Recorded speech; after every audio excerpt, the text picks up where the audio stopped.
Borivali RTO Thane RTO में बड़ा खेल। एक ही व्यक्ति के नाम पर 2 ऑटो परमिट जारी होने से मचा हड़कंप। मुंबई के बोरीवली प्रादेशिक परिवहन कार्यालय में ऑटो परमिट वितरण को लेकर बड़ा सवाल खड़ा हो गया है। एक ही महिला व्यक्ति के नाम पर कथित रूप से 2 ऑटो रिक्शा परमिट जारी होने के मामले में परिवहन विभाग की कार्य प्रणाली पर गंभीर प्रश्न चिन्ह लगा दिया है। पहला परमिट बोरीवली से इशू हुआ है, दूसरा परमिट ठाणे आरटीओ से इशू हुआ है। शोभा हुलमोक महिला है, 9 साल से आरटीओ गुमराह कर रही थी, इसका पर्दाफाश हुआ। इस मुद्दे को लेकर शीतल महात्रे ने अधिकारियों से मुलाकात कर तीखी नाराजगी व्यक्त की। उन्होंने आरोप लगाया कि यदि परमिट प्रक्रिया में पारदर्शिता होती, इस प्रकार की अनियमितता संभव नहीं होती। उन्होंने प्रताप सरनाइक से मांग की कि मामले की उच्च स्तरीय जांच कर दोषी अधिकारियों और संबंधित व्यक्तियों के खिलाफ कड़ी कानूनी कार्रवाई की जाए। नेता शीतल महात्रे ने कहा कि आम नागरिक वर्षों तक परमिट के लिए चक्कर लगाते हैं, जबकि कुछ लोगों को नियमों के विरुद्ध लाभ पहुंचाया जा रहा है। यह व्यवस्था पर जनता के विश्वास को कमजोर करता है।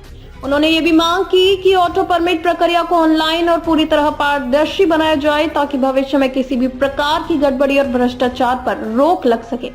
जहां एक ही व्यक्ति के नाम पर 2 ऑटो रिक्शा परमिट जारी होने का मामला चर्चा में है, इस पूरे मामले को लेकर कांग्रेस नेता शीतल महात्रे ने आरटीओ अधिकारियों से मुलाकात कर कड़ी नाराजगी जताई है। उन्होंने परिवहन मंत्री प्रताप सरनाइक से मांग की है कि इस मामले में दोषियों के खिलाफ सख्त कानूनी कार्रवाई की जाए। साथ ही परमिट प्रक्रिया को पारदर्शी और भ्रष्टाचार मुक्त बनाने की मांग भी की गई है। अब बड़ा सवाल यह है कि आखिर नियमों के बावजूद एक व्यक्ति के नाम पर 2 परमिट कैसे जारी हुए? क्या इसमें विभागीय मिलीभगत है और क्या इस मामले में जिम्मेदार अधिकारियों पर कार्रवाई होगी? फिलहाल इस मुद्दे ने बोरीवली आरटीओ व ठाणे आरटीओ की कार्य प्रणाली पर गंभीर सवाल खड़े कर दिए हैं। मी परिवहन कार्यालयामध्ये आले होते, काय आहे प्रकरण त्याच्याबद्दल सांगा. मी वारंवार परिवहन खात्यातले भरपूर मुद्दे उचललेले आहेत. जसं मेलेला व्यक्ती असतो त्याला 2 वर्षानंतर परमिट रिन्यू केले जाते.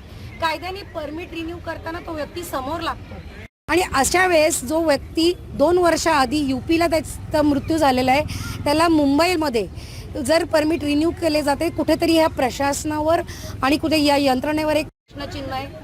तसाच एक दुसरा मुद्दा होता की एक व्यक्ती आहे, तो वेस्ट बेंगॉल आहे आणि परमिट इकडे रिन्यू केलेले गेलेलं आहे. कुठे त्याच्यावरही प्रश्नचिन्ह येतो. परमिट हा रिक्षा परमिट हे गरीब गरजू लोकांसाठी असतं, बेरोजगार लोकांसाठी असतं.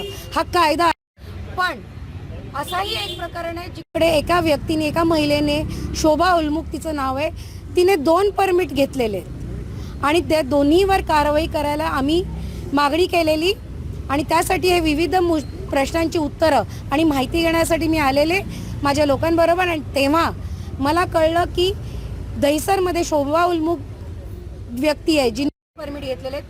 दहिसरमधलं हे तुझं जुनं होतं, पहिलं होतं आणि तिने ठाण्यातनं मीरा रोडमधनं दुसरं नवीन काढलेलं आहे. तर ठाण्यावाल्यांनी कारवाई सुरू केलेली आहे, कारण त्यांचं असं आहे की दहिसरचं केलेलं आहे. पहिला दुसरं तिने हे क्रिमिनल ऑफेन्स केले. परमिट कॅन्सल केलं, कॅन्सल करणं योग्य उपाय नाही आहे. त्या केस घेतली पाहिजे ही माझी दहिसर आरटीओ, ठाणा आरटीओशी विनंती आहे. कारण जर कोणाला शिक्षा झाली नाही तर हे जे अंधाधुंद जे परमिट काढले गेले जातात, त्याच्यात मला कळलंय की एजंट्स असतात, अधिकारी असतात, त्यांची मिलीभगत असते. हे चालू राहील आणि मला तुमच्या मार्फत आवाहन करायचं आहे की कुठलेही अधिकारी किंवा एजंट किंवा दादागिरी करत असतील, मला कुणाच्याही व्यवसायावर काहीही प्रश्न नाही आहे. एजंट आहेत, काम करतायत, अधिकारी आहेत, ते त्यांचं काम करतायत. पण कुठेतरी ही दादागिरी, मारामारी चालणार नाही, एवढं मी तुमच्या माध्यमातून आवाहन करू इच्छिते.